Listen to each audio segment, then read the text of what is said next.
बिस्मिल्लाहिर्रहमानिर्रहीम। Dear students, अस्सलाम वालेकुम। मैं उम्मीद करता हूँ कि आप सब खैरियत से होंगे। डियर स्टूडेंट्स, आज के लेक्चर में हम आईसीएमए मॉक एग्जाम का क्वेश्चन सॉल्व करेंगे और एक इनकम स्टेटमेंट प्रिपेयर करेंगे। आज के इस लेक्चर में हम इनकम स्टेटमेंट से रिलेटेड अपने कॉन्सेप्ट्स को एनहांस करेंगे और क्लियर करेंगे। Dear students, basically income statement या फिर profit and loss statement prepare करने का पर्पस क्या होता है?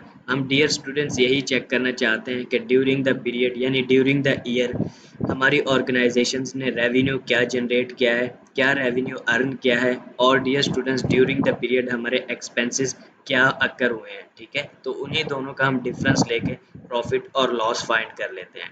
डियर स्टूडेंट्स, एक फाइनेंशियल स्टेटमेंट यानी इनकम स्टेटमेंट प्रिपेयर करने के लिए हमें क्या इन्फॉर्मेशन रिक्वायर्ड होती है? एक डियर स्टूडेंट्स हमें ट्रायल बैलेंस गिवन होता है, और dear students during the period अगर कुछ ट्रांजेक्शन्स अकर हुई हो जो कि ट्रायल बैलेंस में रिकॉर्ड ना की हुई हो तो वो हमें एडिशनल इन्फॉर्मेशन में गिवन होती है। डियर स्टूडेंट्स, यहाँ पर हम इंटरनेशनल स्टैंडर्ड्स को यूज़ करते हुए, इंटरनेशनल फॉर्मेट को यूज़ करते हुए इनकम स्टेटमेंट प्रिपेयर करेंगे। Dear students, first of all जब भी हम एक income statement, financial position statement या फिर कोई भी फाइनेंशियल स्टेटमेंट प्रिपेयर करते हैं तो फर्स्ट टॉप पर डियर स्टूडेंट्स हम ऑर्गेनाइजेशन का नेम लिखते हैं, जैसा कि यहाँ सेम ट्रेडर्स एलटीडी, ठीक है, जो कि ऑर्गेनाइजेशन का नेम है। उसके बाद हम जो फाइनेंशियल स्टेटमेंट प्रिपेयर करते हैं, यहाँ पर जैसे कि प्रॉफिट और लॉस स्टेटमेंट प्रिपेयर कर रहे हैं, डियर स्टूडेंट्स इसकी जगह हम इनकम स्टेटमेंट लिख दें या फिर स्टेटमेंट ऑफ कॉम्प्रिहेंसिव इनकम लिख दें, तो यानी सेम नेम्स हैं। ठीक है, उसके बाद डियर स्टूडेंट्स वो पीरियड हम यहाँ पे मेंशन करते हैं जिस पीरियड के लिए हम फाइनेंशियल स्टेटमेंट प्रिपेयर कर रहे होते हैं। ठीक है, जैसा कि फॉर जून 30 2016। ठीक है, first of all dear students हम यहाँ पर दो कॉलम्स क्रिएट कर लेते हैं। ठीक है, डियर स्टूडेंट्स यानी कुछ स्मॉल जो भी कैलकुलेशंस है वो हम इंटरनल कॉलम में करेंगे और फाइनली फिर उसको एक्सटर्नल कॉलम में रिकॉर्ड करेंगे। ठीक है, फर्स्ट यानी डियर स्टूडेंट जब भी हम इनकम स्टेटमेंट प्रिपेयर करते हैं तो कहाँ से स्टार्ट करते हैं? सेल्स वैल्यू से। ठीक है, अब सेल्स वैल्यू में डियर स्टूडेंट अगर सेल रिटर्न हो यानी रिटर्न इनवर्ड की वैल्यू अगर हमें गिवन हो तो उसे इसमें से माइनस कर देते हैं, फिर नेट सेल हमारे पास जो आती है उसे हम बाहर वाले कॉलम में रिकॉर्ड कर लेते हैं। ठीक है, यहाँ पर डियर स्टूडेंट जैसा कि कोई सेल रिटर्न या फिर रिटर्न इनवर्ड नहीं हमें गिवन तो इसी वैल्यू का हम बाहर वाले कॉलम में लिख लेंगे। ठीक है, डियर स्टूडेंट्स अब इसमें से हम कॉस्ट ऑफ सेल यानी जो हमने सेल्स की हैं गुड्स उनकी जो कॉस्ट होगी उसे माइनस कर देंगे। ठीक, dear student some time cost of sale का हमें एक फिगर गिवन होता है और डियर स्टूडेंट सम टाइम्स हमें कॉस्ट ऑफ सेल कैलकुलेट करनी होती है। ठीक है, कॉस्ट ऑफ सेल कैलकुलेट किस तरह से करते हैं ये हमने पिछले लेक्चर्स में अच्छी तरह से अंडरस्टैंड किया। बेसिकली कॉस्ट ऑफ सेल जब भी हम कैलकुलेट करते हैं तो ओपनिंग स्टॉक जो भी गिवन होता है उसमें ऐड कर देते हैं परचेजेस को और माइनस कर देते हैं क्लोजिंग स्टॉक को, तो हम कॉस्ट ऑफ सेल फाइंड कर लेते हैं। ठीक है, उस वैल्यू को डियर स्टूडेंट हम इस सेल में से माइनस कर देते हैं। ठीक है, यहाँ पर जैसे कि कॉस्ट ऑफ सेल हमें क्या गिवन है, ये ट्रायल बैलेंस में हमें ये वैल्यू गिवन है कॉस्ट ऑफ सेल की 2,60,000। ठीक है, इसे हम इसमें से माइनस कर देंगे यानी टोटल सेल्स की वैल्यू भी ट्रायल बैलेंस में ही गिवन है, उसमें से हम माइनस कर देंगे टोटल कॉस्ट ऑफ सेल्स को, तो हमारे पास ग्रॉस प्रॉफिट की वैल्यू आ जाएगी। ठीक है डियर स्टूडेंट्स, वो हमारे पास क्या आती है? 2,35,000। ठीक है, डियर स्टूडेंट्स अब इन वैल्यूज का हम ट्रायल बैलेंस में देखते हैं। ये सेल वैल्यू भी हमें वहाँ पे गिवन है और कॉस्ट ऑफ सेल भी वहाँ पे गिवन है। डियर स्टूडेंट्स यहाँ पर हम सेल वैल्यू को मेंशन कर लेते हैं। डियर स्टूडेंट जैसे कि हमें सेल वैल्यू यहाँ पर क्या गिवन है? 4,95,000, जो कि हमने वहाँ पे इनकम स्टेटमेंट में रिकॉर्ड कर ली। ठीक है, उसके बाद डियर स्टूडेंट्स हमने कॉस्ट ऑफ सेल को माइनस किया। ठीक है, कॉस्ट ऑफ सेल की वैल्यू हमें यहाँ पे क्या गिवन है?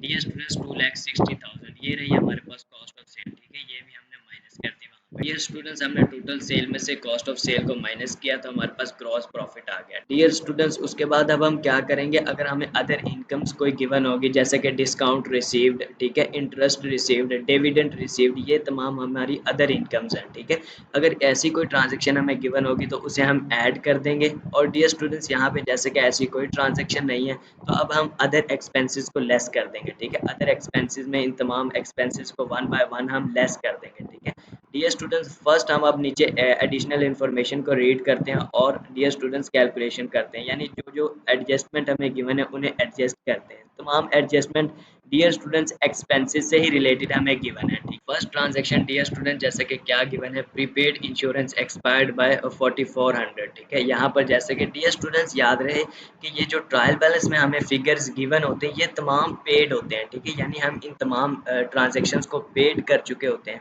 और जो नीचे इन्फॉर्मेशन गिवन है ये हमें एडजस्ट करनी होती है। ठीक है, यानी ट्रायल बैलेंस से ही इन्हें एडजस्ट करते हैं। यहाँ पे जैसे कि प्रीपेड इंश्योरेंस की ये रही हमारे पास ट्रांजेक्शन्स। ठीक है, ये हमने एडवांस में पे किए थे कितने, 6400। ठीक है, इसमें से वो कह रहा है कि 4400 एक्सपायर्ड हो गए, तो यही हमारा एक्सपेंस बना, इसे ही हम इनकम स्टेटमेंट में रिकॉर्ड कर लेंगे। ठीक है, यहाँ पर हम अब आएंगे, इसे हम इनकम स्टेटमेंट में रिकॉर्ड कर लेंगे। ऑपरेटिंग एक्सपेंस है, first operating expense insurance expense है जिसे हम रिकॉर्ड कर लेंगे 4400 से। ठीक है, क्योंकि इतने से ही एक्सपायर्ड हुआ है इंश्योरेंस एक्सपेंस और हमारा एक्सपेंस बन गया। ठीक है, यहाँ पर हम एक्सपेंसेस ही को रिकॉर्ड करते हैं। ठीक है, उसके बाद सेकंड ट्रांजैक्शंस क्या है, the allowance for doubtful debts was estimate at the rate 5% of the year ended account receivable balance. ठीक है, यानी ईयर के एंड पर यानी पूरे साल में हमने अलाउंस फॉर डाउटफुल डेट्स क्या एस्टिमेट किए हैं, 5% ऑफ अकाउंट रिसीवेबल। यहाँ पर अब हम अकाउंट रिसीवेबल की वैल्यू देखेंगे जो कि हमें गिवन है।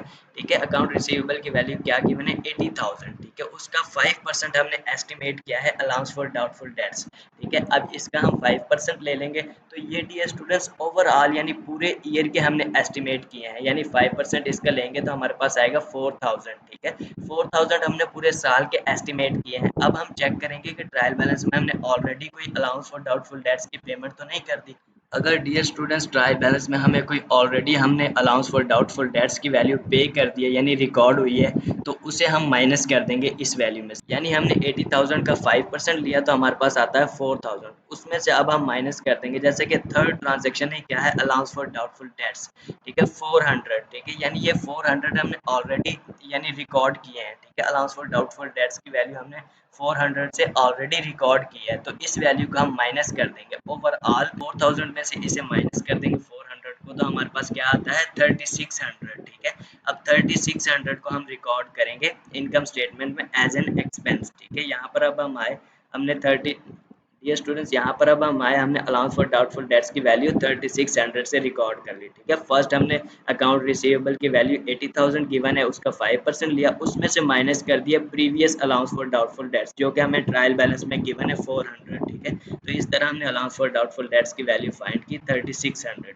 डियर स्टूडेंट्स उसके बाद हम इससे निचली ट्रांजेक्शन्स को देखते हैं। यहाँ डियर स्टूडेंट्स यहाँ पर ट्रांजेक्शन नंबर थर्ड हमारे पास क्या गिवन है, depreciation expense for the year is estimated at the rate 20% on reducing balance method. ठीक है, डियर स्टूडेंट्स ट्रांजेक्शन नंबर 3 क्या है, डेप्रिसिएशन एक्सपेंस से रिलेटेड है। अब depreciation expense dear student non current asset का ही चार्ज किया जाता है। अब नॉन करंट एसेट हम देखेंगे ट्रायल बैलेंस में क्या गिवन है, जैसा कि plant and machinery non current asset हमारे पास गिवन है। उसने डियर स्टूडेंट्स कहा है कि 20% रेट के हिसाब से डेप्रिसिएट हो रहा है। ठीक है, और by using reducing balance method. तो रिड्यूसिंग बैलेंस मेथड को हम जब भी इस्तेमाल करते हैं तो किस तरह से डेप्रिसिएशन एक्सपेंस फाइंड करते हैं, कॉस्ट में से माइनस कर देते हैं एक्यूमुलेटेड डेप्रिसिएशन को और मल्टीप्लाई कर देते हैं रेट के साथ, जो भी हमें रेट गिवन होता है। ये स्टूडेंट्स यहाँ पे जैसे कि हमें कॉस्ट क्या गिवन है प्लांट एंड मशीनरी की 2,50,000। ठीक है, 2,50,000 इसमें से माइनस कर देंगे 50,000 जो कि हमें अक्यूमुलेटेड डेप्रिसिएशन गिवन है। ठीक है, उसके बाद हम इसे मल्टीप्लाई कर देंगे 20% के साथ, तो हम डेप्रिसिएशन एक्सपेंस की वैल्यू चार्ज कर लेंगे, फाइंड कर लेंगे, इसे ही हम इनकम स्टेटमेंट में चार्ज कर देंगे एज एन ऑपरेटिंग एक्सपेंस। तो यहाँ पर डियर स्टूडेंट्स अब हम आए, हमने डियर स्टूडेंट्स डेप्रिसिएशन एक्सपेंस को चार्ज कर दिया, यानी 2,50,000 जो कि कॉस्ट गिवन है उसमें से माइनस कर दिया 50,000 जो कि अक्यूमुलेटेड डेप्रिसिएशन है, जो कि ऑलरेडी हम पे कर चुके हैं। ठीक है, उससे मल्टीप्लाई कर देंगे 20% से। ठीक है, जो कि हमें रेट गिवन है, तो हम क्या वैल्यू फाइंड करते हैं 40,000 की। ठीक है, तो 40,000 को हम as an depreciation expense charge करेंगे as an operating expense. Dear students उसके बाद ट्रांजैक्शन फोर्थ ट्रांजैक्शन को हम यहाँ पे देखते हैं। फोर्थ ट्रांजैक्शन डियर स्टूडेंट्स क्या है, salaries expense for the year amounted to ₹48,000। ठीक है, डियर स्टूडेंट्स अब उसने खुद ने बता दिया कि salaries expense during the year कितने अकर हुए हैं, 48,000। डियर स्टूडेंट जैसा कि इनकम स्टेटमेंट में हम एक्सपेंसेस ही को रिकॉर्ड करते हैं, उसने खुद ने बता दिया हमारे एक्सपेंस ड्यूरिंग द ईयर कितने हुए हैं 48,000, तो इसे हम सिंपल वहाँ रिकॉर्ड कर लेंगे। ठीक, डियर स्टूडेंट्स, ट्रायल बैलेंस की वैल्यू को हमें देखने की कोई ज़रूरत नहीं है, ठीक है, क्योंकि उसने खुद ने बता दिए कि एक्सपेंसेस हमारे ड्यूरिंग द ईयर कितने हुए हैं, ठीक है, 48,000। तो इसे ही हम रिकॉर्ड कर लेंगे एज एन ऑपरेटिंग एक्सपेंस। तो डियर स्टूडेंट्स, यहाँ पर अब हम आए, हमने डियर स्टूडेंट्स सैलरीज एक्सपेंसेस को रिकॉर्ड कर लिया 48,000 एज एन ऑपरेटिंग एक्सपेंस। उसके बाद डियर स्टूडेंट्स, फिफ्थ ट्रांजेक्शन हमारी क्या है, rent expenses was prepaid by 5,000, ठीक है। डियर स्टूडेंट्स, 5,000 से अभी तो कह रहा है रेंट एक्सपेंसेस प्रीपेड है, ठीक है। जैसा कि मैंने आपको बताया कि ट्रायल बैलेंस में जितनी भी ट्रांजेक्शन्स होती हैं ये सारी पेड हो। अब डियर स्टूडेंट्स, यहाँ पर रेंट एक्सपेंसेस जैसे कि हमने 50,000 पेड कर दिए हैं, ठीक है, ये पेड है हमारे। अभी वो कह रहा है कि 5,000 प्रीपेड है, ट्रांजेक्शन में वो बता रहा है कि rent expenses were prepaid by 5,000। अब इस 50,000 में से 5,000 अभी प्रीपेड है, तो हमारा एक्सपेंस क्या बना, यानी ड्यूरिंग द ईयर हमारा एक्सपेंस क्या बना, 45,000। 45,000 से हम रेंट एक्सपेंस को रिकॉर्ड कर लेंगे इनकम स्टेटमेंट में, ठीक है। डियर स्टूडेंट्स, यहाँ पर अब हमारे रेंट एक्सपेंसेस के अमाउंट जैसे कि हमने 50,000 पेड किया है एडवांस में, ठीक है, उसमें से अभी वो कह रहा है कि 5,000 वाज प्रीपेड, अभी भी प्रीपेड है 5,000, ठीक है। तो इसमें 50,000 में से माइनस कर देंगे 5,000 को, तो हमारे पास 45,000 ही रेंट एक्सपेंस इनकर हुआ है, ठीक है, ड्यूरिंग द पीरियड। तो इसे ही हम रिकॉर्ड कर लेंगे एज एन ऑपरेटिंग एक्सपेंस, ठीक है।